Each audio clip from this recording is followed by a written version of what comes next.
Daniele Dickerson and Dale Mauldin are the executive directors of A Better Chance of Westport.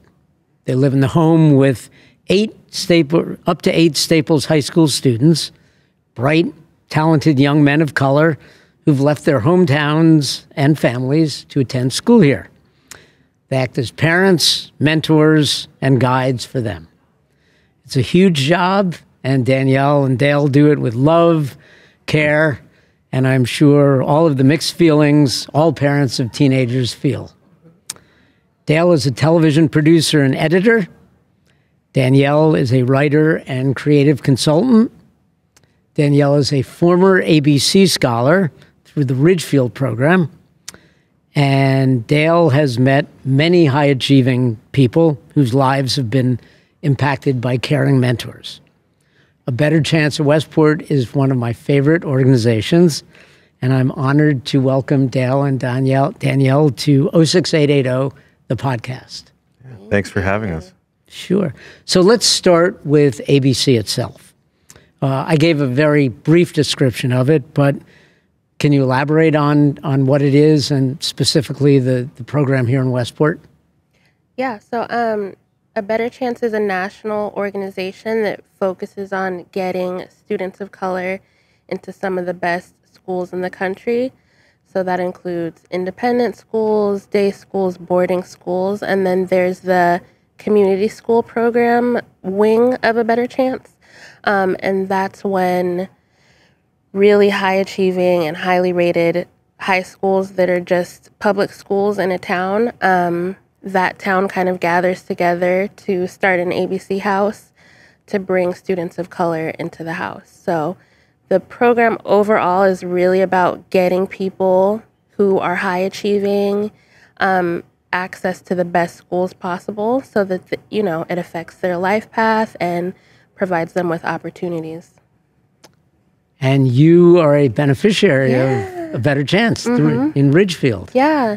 I went to Ridgefield ABC. I was living in Victorville, California, so I was a cross-country scholar, and I went there all 4 years, graduated in 2007. And decided to come back. Yeah.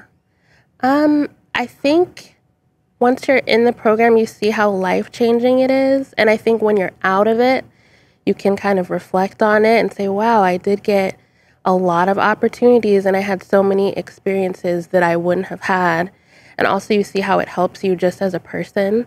Like, you know how to manage your schedule. You leave home at 13 versus 18 for college. So you're just really prepared and ready. So I always, even when I was in it, I knew that eventually I wanted to give back to ABC in some way.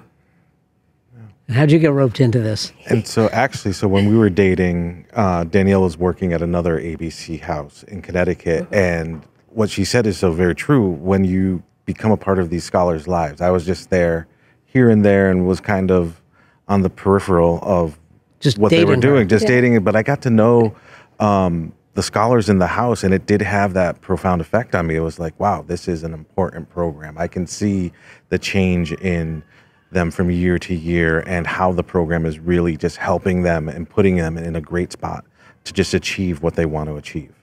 And I think that's the biggest thing, is just giving them the resources that they may not have had in a public school where they were. And when you look at Staples, like, it's an exceptional school. It's everything that they offer is, it's the best school in Connecticut for a reason. And so to give these scholars an opportunity to that, or any other town that's comparable, it's just like, it does a lot for them. But it had to be a tough decision for you both to leave. You were living in Colorado, moved 2/3 of the way across the country. What were some of those discussions like? I mean, we were just really trying to figure out if our family, because we do have a daughter who's 5, Sage, if it would work for our family. And I think we always kind of knew that we would have like an unconventional path and an unconventional life. So for us, it didn't seem like that big of a leap, big of a stretch. Yeah. And, for most people, it's like, it might seem like a lot, but for us, it was just kind of like we were already in it. Like outside coming in, having no idea what ABC is, I think a lot of apprehension would come with that and saying, oh, how do I manage 6 to 8 personalities? How do I become a parent for that? But we already kind of had a little bit of that experience. So it was kind of easy for us. And, you know, giving back is something that's important to us. And so when we looked at what was the best way that we could impact people, it's like ABC was kind of the clear-cut choice for us. When you arrived here, had you seen the house yet? No, we had a video walkthrough. Yeah. So we just saw it over the phone. Although I did visit the house when I was in ABC, so I vaguely remembered. Like I remembered it was like where the location was and kind of the lot of land and the living room. So I was like, I've been there. It's a good house. Okay. And then we got the video walkthrough. So you came here in August. July. July, yeah. And how did you prepare for the arrival of 6 kids you'd never met? So first off we were just like, all right, let's just get this house to organize it for us, because you know, to keep 6 other scholars centered, we needed to just be comfortable in the house first to be able to then organize it so that they kind of institute our rules and how we were doing things and get familiar with the house. And then we kind of went from scholar to scholar, kind of talking to different people on the board, figuring out personalities. How are we going to make roommate decisions? They're people we don't know, but we wanted to make sure that all of them felt safe and comfortable and in the house. So there was a lot of discussion with board members on what's this scholar like? What's this scholar like? What are their interests? And kind of figuring that out. Yeah, and then we just organized the house. It was many trips to like Target, the Container Store. We took it closet by closet, shelf by shelf, and just got the house organized, put up artwork, plants around the house, and like he was saying, just got comfortable knowing where everything is and kind of exploring the town a little bit. So we had about 6 weeks before the scholars came back. So it was a good amount of time. Nice.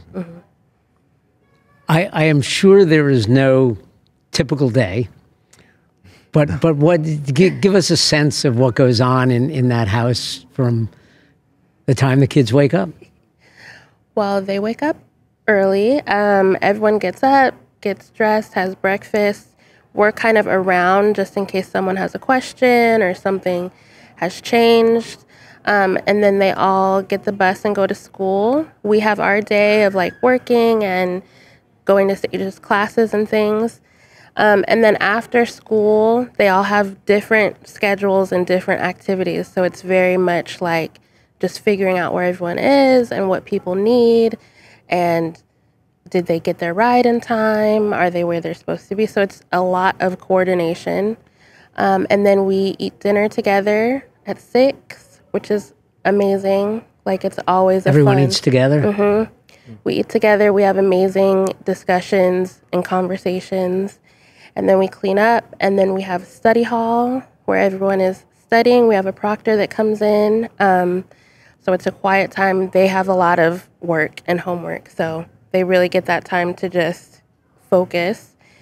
And then after that, they just do whatever they need to. Laundry, calling home. They'll play basketball and talk to each other, talk to us. And then we have lights out at 11. So we just make sure like everything's closed down. They're in their rooms. The doors are closed. And then we collapse. and you keep your regular day jobs? Yes. Yeah. So I've transitioned to freelance work, so I can kind of take jobs that I know fit into the ABC schedule and make sure I'm not overextended. And same with Danielle. And so we can just hop from freelance job to freelance job. And that's something that's great with that being EDs of ABC kind of gives us that room to be able to do that and choose projects instead of just take projects. Yeah. So you've got 6 young men, scholars in the house now, 8 next year. What's it like being a parent to these kids, and what are their lives like?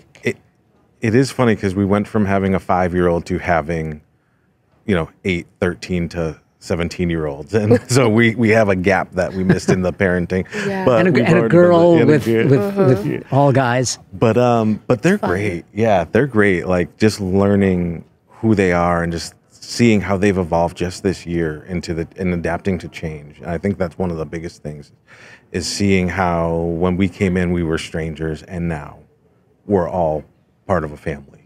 They're comfortable coming to us with problems. We're comfortable like mentoring them and saying, hey, let's think about some of these decisions that you're making. Let's make sure that we're putting all the thought into it and making sure that you're making some smart decisions, thinking about the future, thinking about consequences of, from the little things to anything. It's just like, hey, we're there for them. And it's something that I think that they've really just gone towards, and they've connected with us in this short time. Yeah, and it's just fun. Like, we get to go to their games and cheer for them. We get to take them to their classes and have talks with them in the car. We do outings as a house, and it's just fun. Like, our daughter's having fun. She loves, having these older brothers around her that will chase her and play with her. And it's fun being at the house all together. So it's really fun. I think that's what makes the time move quickly, is that every day is different, and then every day we're also having a good time. Yeah. And I think just because they've had to grow up faster than other high school students, and because they're already exceptional scholastically, like having conversations with them, doesn't feel like it's a normal teenager conversation. We can talk about harder issues at the dinner table and get a variety of perspectives based on where they grew up, what classes they took, what books they've read, and it's eye-opening for them to be speaking it like so well about and so in depth about some subjects and hard subjects that they face. What do they talk about? Everything from the war in Ukraine to racism, discrimination, current events of the day. Just everything really. And I think what we've learned, and kind of what I already knew, is that their generation is powerful. Like, they are empowered, they are ready, and all they need is just to know that they're supported and that they can make choices and make changes. And we see that in all of the scholars. Like, we look at them and we can kind of see them as adults and see, how far they can go. And I think it's just amazing. I know they're going to do really great things. It's an exceptional group. I mean, to have the maturity to leave your home, leave your family, leave your familiar school and neighborhood, to go to a community in which most people do not look like them, have not had the same experiences. It really takes a certain type of young man to be able to do that. Yeah. Yeah. And they have a lot of responsibilities, and I think more responsibilities than their peers. Like, they do their own laundry, they maintain their own schedule. If they need to go somewhere, they get their own rides, like through the program.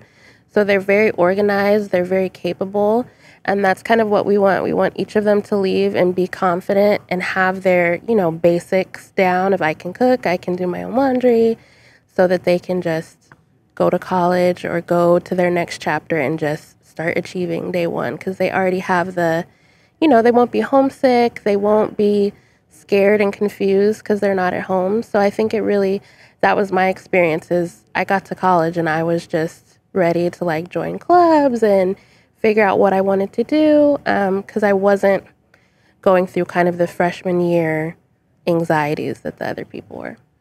And they just, it's great to have a support system at any age, right? And so they have us, but they also have mentors, men of color in the town that they're all assigned to, that have, again, some of them have been on this podcast, and they share their experiences. And so beyond us, there is more outreach into the community, and the mentors bring them to basketball games, have fireside discussions with them. And it's just another level of people that are there for them, that help them grow in a safe space. Yeah. Is that new, the mentorship with the men of color? I think of from last year. From last year. It started last year, and it's kind of expanded in their role and what they're doing this year. Yeah. They also have their host families. They each have 2 host families in town that they go with on the weekends, and they're really there for them as well. They kind of bring them into their families and feel like they're also another one of their kids. So they have a really good community around them, and I think that helps them just, feel safe and able to achieve whatever they want to achieve while they're here. Yeah. We could not do this without the community. Yeah. I think that's one of the big things that we are here, but without community support, that this whole program would not be able to survive in Westport. So we're thankful to everyone that's kind of reached out and said, I'm willing to give my time, some of my resources to help this mission and further it along. So it sounds like the community has really, this is now the 21st anniversary of A Better Chance of Westport. It sounds like the community has really embraced what the program does. Yeah. For sure. I mean, it's not possible to do it without the community. The host families, the board members, everything we buy for the house, like down to our groceries, like everything about the house is from this town and of this town. So I think that's what's gotten it to 20 years. And we definitely think for the next 20 years, like we need even more people and just people to keep embracing it, because like Dale said, it's not possible to do it without the town. And I think that there are, there's ABC houses in Ridgefield, Wilton. There's a lot of different towns in this area that have an ABC house. And I think the ones that are most successful are the ones that can really rely on their community for whatever support they need, come to events or be on the board or be on a committee. Like if the town wants you there and is willing to help you and support you, then the program thrives. Are younger families the ones who are moving into town and are new? Are they getting involved? Do they know about ABC? Yeah, I mean, I think for us right now, we're focusing on getting people to know what the program is and all of the different ways they can be involved. I think maybe people know about it, but they don't know that there's so many different areas of involvement. Like you can be a volunteer driver, you can be a host family, you could come to dinner once and talk to the scholars about your career, about your college experience.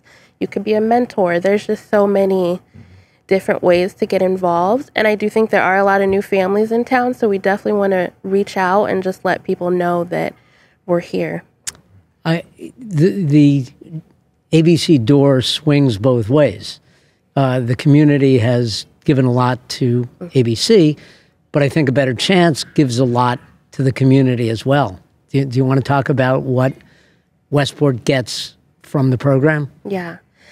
I mean, I think the first thing that comes to mind for me is the scholars themselves. They are wonderful, exceptional, smart, talented people who go to Staples and enrich everyone's lives. Also, they get involved in clubs and community service, and just by being here, they create more diversity and they kind of raise the level of the school just with their presence, I think. And then, go ahead. Yeah, and like we said, like they're not afraid to speak their mind. So when you think about the diversity, that's something that's easy to say, like they're increasing diversity in the town, but think about it by classroom and by the thoughts that they're willing to share and kind of give that another perspective on a topic or anything in a class. So their perspective could possibly change the rest of the class, because it might be just like, I never thought of it that way. And it's a simple thing. And so I think that's something that they definitely give back. Yeah. And I think at a very basic level, just as a house, like we support small business. Like anytime we go on an outing or we need something for the house or we need something to do, like we're picking Westport places and we're very focused on the scholars knowing this town, feeling like they're part of this town, knowing the restaurants and the different stores that are here. We went to Slice of Saugatuck, which was so fun. And so I think the scholars are learning more too, that there's a lot of, fun and food and culture available in this town that they get to explore and support. Do they feel a part of Westport? I'm sure they don't when they first come here. Yeah, I think definitely by the end, and I think I'll speak for me just because I don't want to, talk about their personal experiences. I don't think you feel like I never felt like I was a resident of Ridgefield, but Ridgefield became such a part of my story. And it's a part of your memories too. Like whenever you think back on high school, you think back to this town and the friends you met, like all your friends, your high school friends are from that town. So I think for me, I don't know if I necessarily felt like I was from that town in the same way that everyone else was, but I felt at home there. I felt safe there. And I think it's kind of similar for the scholars. And I think because of their host families and their host siblings, that they really feel like they're a part of this ecosystem here. Yeah. And I would say, they definitely do have pride in being here, like going down to like their sports teams and everything. So they do make those connections like any other high schooler would. And it's just like, okay, I'm a wrecker. I'm on, I'm working to be a varsity football player. I'm working to be varsity baseball player. And they have pride in it and they want to show up for the town and be a part of the town. So I think that they do, in some sense, they do feel a part of it. But I think it is over time. Yeah. Because when you come in and even when you're 13, you're learning about yourself, and to be plopped down in a new place, you're learning yourself and a new system.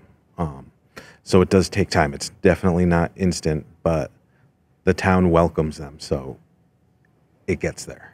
We're taping this a few days before the Dream event.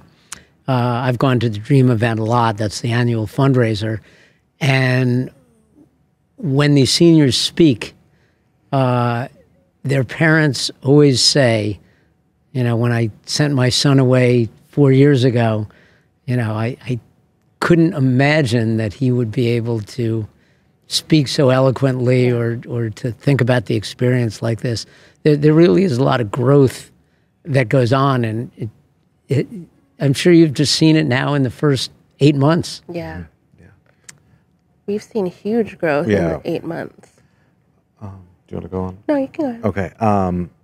I think it's because when you put a group of exceptional people together, you just get that growth. They feed off of each other. They learn from each other, and that's a big part of it too. It's like all of our scholars are just really smart. They all take from a different area that they're interested in. One of our scholars has aspirations to be president, so he's very political minded and everything. Another one is very social conscious, so the debates between them and everyone has a side, and no one is shut out of a conversation in the house. So when you have that nightly, weekly, monthly, it just builds up that ability to speak in front of people, which I think is another thing that if you were just at home and you were speaking with your parents, you're always just speaking with your parents. When you're in the house, there are 7 other valid viewpoints that you also have to listen to, respond to, and then get out your message and be able to connect with them. And I think that's one of the big things that they learn here. And yeah, I think also just as an ABC scholar, you're an ambassador for the program, so you're kind of used to being able to speak to strangers about who you are and what the program is, and at the different fundraisers and events, you're used to going through the crowd and introducing yourself and talking to people. So it forces you to grow. It forces you to be able to speak and advocate for yourself. So yeah, I think growth is really inherent to the program, and it's one of the best things about it. So what have you've talked about what they've learned. What have you both learned since you first arrived? Well, I think something I've learned is that, number one, Gen Z is powerful, like I said.